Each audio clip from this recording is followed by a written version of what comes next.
Iran से जंग में अमेरिका बहुत कुछ गंवा चुका है, इतना कुछ गंवा चुका है कि अपने पाँव कटवा चुका है और अपने दिल पर वार करा चुका है। मशरिक़ वस्ती से उसके कदम उखड़ गए हैं और अब अमेरिका को समझ में नहीं आ रहा कि वो कहाँ जाए, कहाँ छुपे और कहाँ पे बैठकर कौन सी ज़मीन ऐसी है जो उसको मिलेगी जहाँ पे बैठ के वो अपने कदम मजबूत कर सके और ख़ित्ते पर अपना सिक्का जमा सके। लेकिन मामला ये है कि मिलियंस ऑफ डॉलर्स के लॉसेस हो चुके हैं। सैटेलाइट इमेजेस चीख चीख कर बता रही हैं कि मशरिक़ वस्ती में जो अमरीकी एयर बेसेस हैं उनको तबाह कर दिया है ईरान ने, बहुत ही बुरी तरह, इस हद तक तबाह कर दिया है कि वो वहाँ पर अब टिक ही नहीं सकता और अगर वो चाहे भी तो अब वहाँ नहीं रह सकता। उसकी तमाम लोकेशंस कॉम्प्रोमाइज़ हो चुकी हैं, वो वहाँ पे उखड़ चुका है उसका कदम,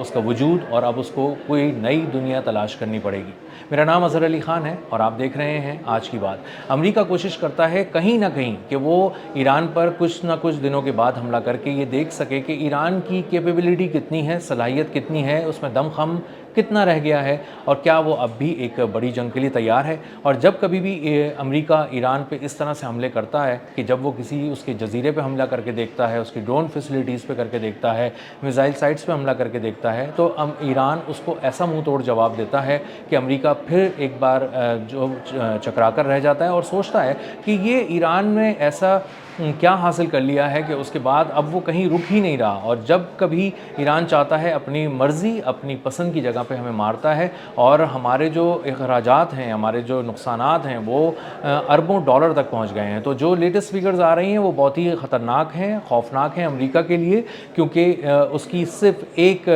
अमेरिकी बेस पे $400 मिलियन का लॉस कबूल कर लिया है अमेरिका ने और बताया है कि जो उसकी 5th फ्लीट है, जो सबसे बड़ा बहरी अड्डा था उसका मशरिक़ वस्ती में जो बहरीन में था,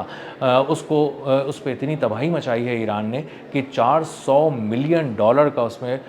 जो वहाँ पे नुकसान हुआ है। अब किस तरह नुकसान हुआ है, वहाँ पे टावर्स जो थे कम्युनिकेशन के बहुत बड़े बड़े थे, वो लगे हुए तबाह हो गए। वहाँ पे वेयर हाउसेस थे जिनमें बहुत ही कीमती सामान था, तबाह हो गया। गो के उन वेयर हाउसेस में होने वाले नुकसानात की तफसील अमेरिका नहीं बताना चाहता और वो वहाँ से कन्नी कतरा के निकल जाता है, लेकिन अंदाज़ा ये होता है कि मजमूई तौर पे अरबों डॉलर का लॉस है, जिसको ये सिर्फ $400 मिलियन का लॉस कह रहे हैं। बहुत से तैयारे ऐसे हैं जो 5th फ्लीट में खड़े खड़े तबाह हो गए। एक उनका ऐसा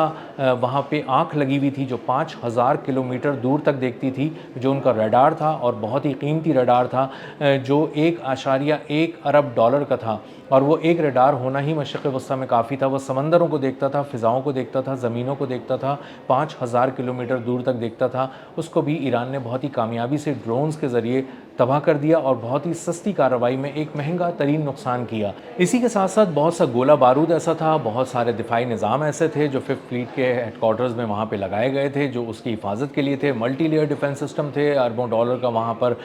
जो मल्टी लेयर डिफेंस सिस्टम्स थे वो इंस्टॉल किए गए थे और वो ना रोक सके जो ईरानी ड्रोन्स थे उनको, और ना ही उनके बैलिस्टिक मिसाइल्स को रोक सके। और एक बहुत ही कामयाब हमले के बाद ईरान ने उनको मलिया मेट कर दिया, तबाह कर दिया। अब जो ये पिछले कुछ दिनों के अंदर अटैक किया गया था ईरान की जानिब से, जो पिछले 3-4 दिन के दौरान मुख्तलिफ मकामात पे हमले किए गए हैं ईरान की जानिब से मशरिक़ वस्ती में अमरीकी मफादात पे, तो उन अड्डों में एक दोबारा बहरीन का 5th फ्लीट था जिसको एक बार फिर ईरान ने निशाना बनाया और बहुत ही कामयाबी से निशाना बनाया और उस पर क़यामत ढा दी। और उस क़यामत को बहुत सारी आंखों ने देखा जब वो बर्पा हो रही थी और उसके बाद अमेरिका को अंदाज़ा हुआ कि वहाँ वो ये लोकेशन इस कदर ज़्यादा कॉम्प्रोमाइज़ हो चुकी है और इस कदर खुल चुकी है कि अब ईरान का दिल यहाँ पर खुल चुका है, उसका धड़का निकल चुका है और वो जब चाहे यहाँ पर हमला कर सकता है। उसके पास बहुत ही ज़बरदस्त सैटेलाइट की मदद हासिल है, वो एग्जैक्ट कोऑर्डिनेट्स जानता है और वो जब चाहता है कामयाबी से ताक ताक कर निशाने लगाता है और हमारे बहुत ही मिलियंस ऑफ डॉलर्स की और अरबों डॉलर की चीज़ों को तबाह कर देता है और हम कुछ भी नहीं कर पाते, सिर्फ देखते रह जाते हैं। इसीलिए अब अमेरिका को समझ में आ गया है कि मशरिक़ वस्ती में चाहे वो 5th फ्लीट का हेडक्वार्टर्स हो या अली सालिम एयरबेस हो या कोई और एयरबेस हो, इन तमाम फ़ौजी अड्डों को अब यहाँ से उठाना पड़ेगा और कहीं लेके जाना पड़ेगा। और उसके लिए जब वो किसी मुल्क का इंतखाब करते हैं तो उन्हें कोई मुल्क ही नज़र नहीं आता, क्योंकि जो उर्दुन करीब तरीन एक जगह थी ان تمام فوجی اڈوں سے وہ بھی اب اس حد تک کمپرومائز ہو چکی ہے کہ وہاں پہ بھی بہت زیادہ حملے کیے جا چکے ہیں اور اب وہاں سے بھی اٹھنا پڑے گا. تو اب پورا UAE جو امریکہ کے لیے بہت خطرناک ہو چکا ہے, اس میں اردن, جارڈن شامل ہے, وہ خطرناک ہو چکا ہے. تو اب یہاں پہ کہیں پہ بھی امریکہ اپنے قدم نہیں ٹکا پاتا, اور جو اخراجات اس وقت آ رہے ہیں وہ صرف بحرین کے 5th فلیٹ میں $400 ملین کے آ رہے ہیں, اور اب تک جو بتایا جا رہا ہے کہ مجموعی طور پہ اگر پورے مشرق وسطیٰ میں نقصانات کا تخمینہ امریکہ کی آنکھ سے لگایا جائے, ان کی زبان سے کہلوایا جائے, تو وہ $2 ارب ہے. اور $2 ارب کوئی معمولی رقم نہیں ہے, لیکن اندازہ یہ ہوتا ہے, جو آزاد میڈیا دیکھ رہا ہے, جو بہت سارے لوگ بتا رہے ہیں, جو چیزوں کو انالائز کر رہے ہیں, وہ بتا رہے ہیں کہ یہ جو لاسز ہیں $2 ارب, یہ کچھ بھی نہیں ہے. جو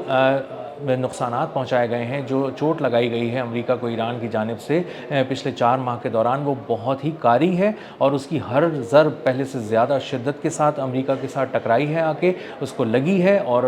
یہ $2 ارب کا لاس کچھ بھی نہیں ہے, یہ کم از کم $10-12 ارب کا لاس ہو سکتا ہے, اور شاید اس سے بھی زیادہ ہو سکتا ہے, کیونکہ ویئر ہاؤسز میں رکھی چیزیں اور بہت سارے ڈیفنس سسٹمز اور بہت سارے طیارے جن کو قبول ہی نہیں کیا جا رہا کہ وہ تباہ ہو گئے ہیں. یہ بہت سارے سیٹلائٹ امیجز بتا رہے ہیں کہ جس بڑے پیمانے پر تباہی پھیلائی گئی ہے وہ کروڑوں ڈالر کی نہیں ہو سکتی, وہ ہر دفعہ ہر جگہ اربوں ڈالر کی ہے. اور اسی لیے امریکہ کو ایک گہری چوٹ لگی ہے, اور اس کو اپنے سمجھ میں آ رہا ہے کہ ہمیں یہاں سے اڈے نکال کر لے جانے پڑیں گے. اور اب جس زمین کی طرف دیکھ رہا ہے اپنے قدم جمانے کے لیے, وہ کوئی ایسی زمین نہیں ہے جو عرب زمین ہو, وہ بنیادی طور پہ یہودیوں کی زمین ہے, وہ اسرائیل ہے. اور اسرائیل میں جا کر اب امریکہ جو ہے وہ اپنے اڈے وہاں پر شفٹ کرنا چاہ رہا ہے, اور اپنا سامان وہاں لے کے جانا چاہ رہا ہے, اور مشرق وسطیٰ کو اب اسرائیل سے کنٹرول کرنا چاہ رہا ہے, اور جو کہ ایک بہت ہی خطرناک چیز ہے. ایک طرف ملٹری بلڈ اپ ہو رہا ہے, اسرائیل بھی بہت عرصے سے اس پہ کام کر رہا ہے کہ وہ امریکہ کے ساتھ مل کر کوئی ایسی چیز کر سکے کہ جو اسی کے ملک کے اندر ہو, اس سے اس کا ملک مزید محفوظ ہو جائے گا, جو اس کو فیل ہوتا ہے. اور اس کے بعد وہ مشرق وسطیٰ میں دور تک نشانہ لگا سکے گا. ریفیولنگ ٹینکرز اس کے پاس آ جائیں گے امریکہ کے, جو ان کے طیاروں کو ایندھن فراہم کریں گے فضاؤں میں, اور ان کے طیارے جو پہلے جن مقامات تک, جن اہداف تک نہیں جا سکتے تھے, اب وہاں تک جا سکیں گے, اور کامیابی سے اپنا مشن مکمل کر کے واپس بھی آ سکیں گے. تو ایران کی ایک کامیابی یہ ہے کہ انہوں نے بہت ہی تاک کر نشانے لگائے, بہت ہی پریسائز نشانے لگائے, ایگزیکٹ کوآرڈینیٹس کو فالو کیا, اور مشرق وسطیٰ کی تمام بیسز پر ایسی قیامت ڈھائی ہے کہ امریکہ اب وہاں پہ اپنے قدم نہیں جما سکتا. اس کے پاؤں کے نیچے جو زمین ہے وہ گرم ہو چکی ہے, اس کو وہاں سے اٹھنا پڑ رہا ہے, اور اب اپنے وہ تمام بیسز شفٹ کر رہا ہے, اور نئی زمین اب اسرائیل ہے. اور اس سے اسرائیل جہاں خود کو سمجھتا ہے کہ وہ بہت محفوظ ہو گیا ہے, وہیں وہ انتہائی غیر محفوظ ہو گیا ہے, کیونکہ اب جسے بھی امریکہ سے بدلہ لینا ہوگا, اسرائیل سے بدلہ لینا ہوگا, اسے پہلے جانا پڑتا تھا UAE یا جارڈن, اور اب اس کو کسی کا انتظار کیے بغیر صرف اسرائیل جانا پڑے گا. تو اسرائیل اب اپنے گناہوں کی بھی سزا بھگتے گا, اور امریکہ جو بھی اقدامات کرے گا دنیا بھر میں, اس کے جو بھی کانسیکوینسز ہوں گے ان کو بھی اسرائیل کو ہی بھگتنا پڑے گا. تو آنے والے دنوں میں جو یہودیوں کی سرزمین ہے وہ بہت زیادہ گرم ہونے والی ہے, حالت جنگ میں آنے والے ہیں اسرائیلی, اور مسلسل حالت جنگ میں رہیں گے. اور ان کو وہ جو یہ سمجھتے تھے کہ ان کی زمین پر صرف آسائشیں ہیں, سہولیات ہیں, اور وہ زمین پر جنت کے مزے لے رہے ہیں, وہ وقت ختم ہو چکا ہے. اب ہر جو وہ گناہ کریں گے اس کا کفارہ انہیں یہیں پہ ادا کرنا پڑے گا, اور اس کے ساتھ ساتھ امریکہ کے گناہوں کا بوجھ بھی اٹھانا پڑے گا, اس کے حملوں کا بوجھ بھی اٹھانا پڑے گا, اور آنے والے دنوں میں ان کے لیے زندگی بہت ہی تنگ ہونے جا رہی ہے. اب تک کے لیے اتنا ہی, ملتے ہیں اگلے ولاگ میں کسی نئی خبر, نئے تجزیے اور نئے زاویے کے ساتھ. اللہ حافظ.